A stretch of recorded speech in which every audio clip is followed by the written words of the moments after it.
I came back from a short trip to see my mother, thinking I'd walk into my quiet ranch and just slip back into the rhythm of feeding my horses and watching the sun set behind the hills.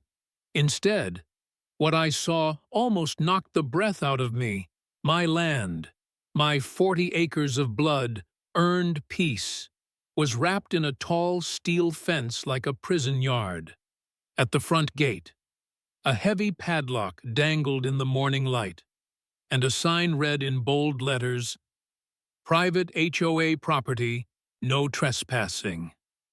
My own home, turned into some kind of community park on paper, and the one person holding the imaginary deed to my life, Karen Mitchell, the president of Pinewood Meadows HOA, the smug little kingdom next door.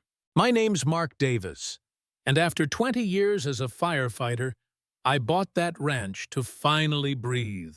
Horses, peach trees, early mornings with nothing but birdsong, nothing fancy, just quiet.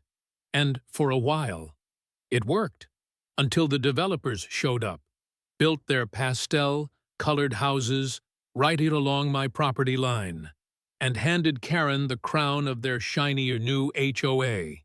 At first, it was letters. "Your barn isn't community color compliant. Your tractor is visible from the road." I laughed, tossed them in the trash.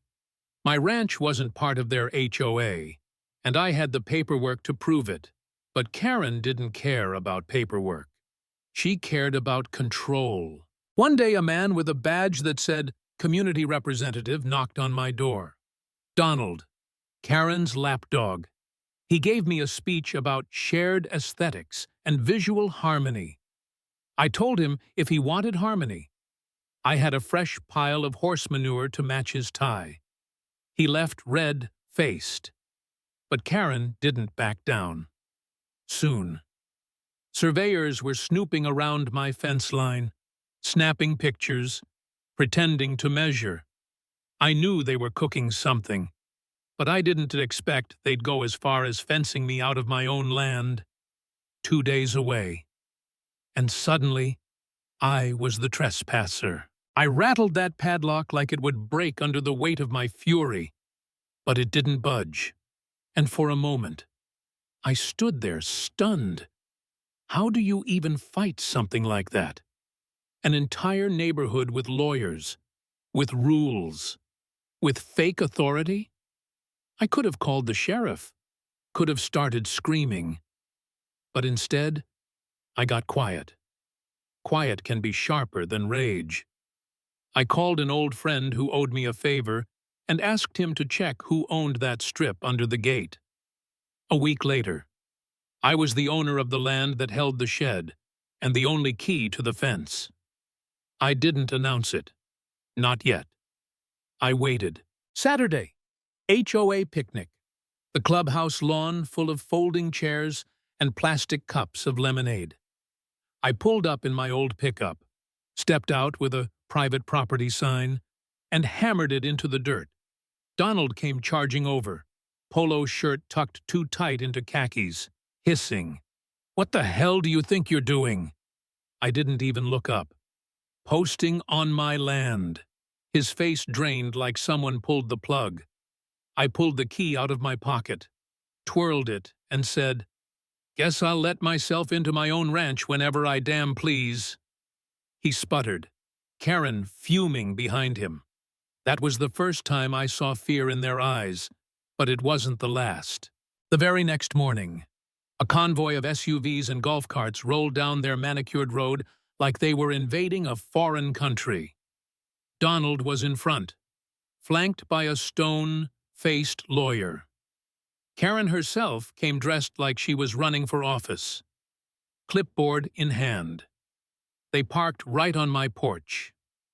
"You're being served," the lawyer announced, thrusting a folder at me.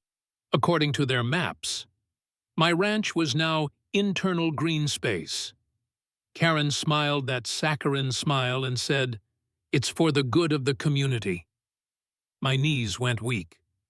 They were trying to erase me, turn my land into their park, and lock me into their rules.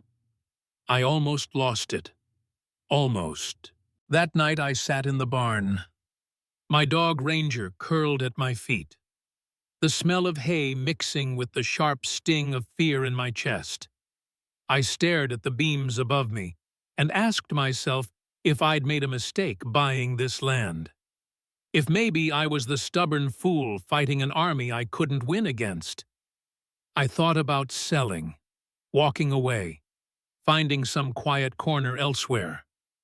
I won't lie. It felt tempting to just stop fighting.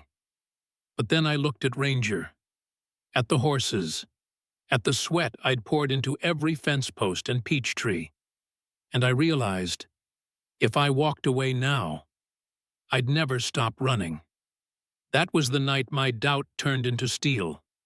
They could outnumber me, but they couldn't outlast me. I called my cousin Travis, one of the sharpest land attorneys in Texas, when Karen's crew showed up again waving their fake zoning claims. I put him on speaker. He tore into them with legal codes like a chainsaw through dry wood. Donald's smirk vanished when Travis said, "Unlawful land enclosure." They backed off, but I knew it was just round one. Sure enough, a week later I found workers digging at the edge of my property, whispering about a secondary access. When I flew my drone over them, they shot it out of the sky. That crack of gunfire in the dark made my blood run cold. HOA goons with rifles. It stopped being a nuisance. It turned into war. And war is where I stopped playing nice. I gathered evidence. Every letter, every video, every fake permit. Then I called Allison, a local reporter who lived to uncover corruption. She filmed everything. The fence, the road they illegally paved across my strip, even the so-called HOA patrol who flashed plastic badges like mall cops. When the news aired, it exploded. People all over town rallied. Protesters waved signs at the clubhouse gates. Social media roasted Karen and her board. Strangers sent me messages. Veterans told me to stand strong. For a moment, I thought it would scare Karen enough to crawl back under her rock. But I underestimated just how desperate power makes people. They tried to foreclose on me with fake bills, 17 grand for unauthorized equine units. They cut my power line in the middle of the night, left me sitting in darkness with only candles flickering on my table. They even sent 2 masked men into my barn with gas cans, hoping to burn it down. I caught them on camera before the sheriff chased them off. Each stunt just made me harder, sharper.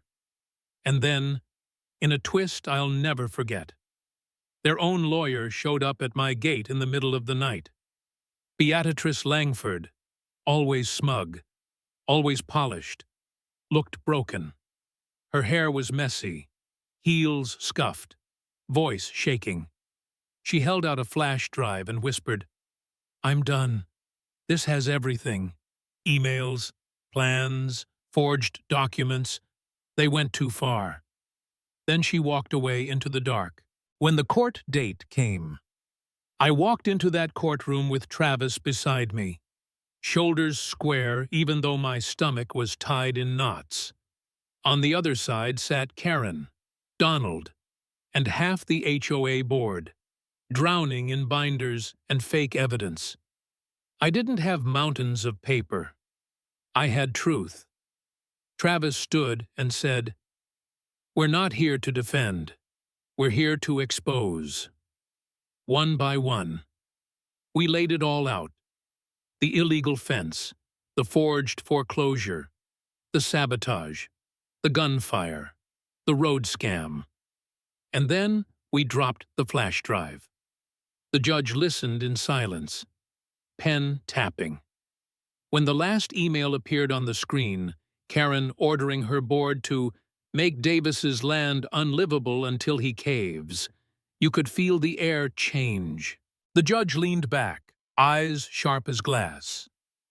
I have seen some shady behavior in my time, she said slowly, but this is an organized attempt to violate a citizen's rights. She ruled against Pinewood Meadows on every count, fined them $500,000, and ordered an investigation into their leadership. Karen's face went pale. Donald looked like he might puke. And then the deputies walked in, snapped handcuffs on the entire board, and led them out one by one. The mighty queen of the HOA, stumbling down courthouse steps in shackles, while I stood at the back with Ranger's leash in my hand. I didn't smile, didn't cheer. I just breathed. For the first time in months, I could breathe. Later that week, I nailed my own notice to the glass doors of their fancy headquarters, land they didn't even own. Land I'd quietly bought from an old rancher who used to hold pieces of the property. Trespassing. Cease operations immediately. Owner, Mark Davis. The cameras caught every swing of my hammer, every step as I turned and walked away. And that, more than the verdict, was the moment I knew it was over. Karen had tried to lock me out, fence me in, strip me of everything. But in the end, she was the one escorted out, powerless, silenced. The lesson I learned? You can't let people decide your worth by building fences around you. Sometimes the only key that matters is the one you carve for yourself.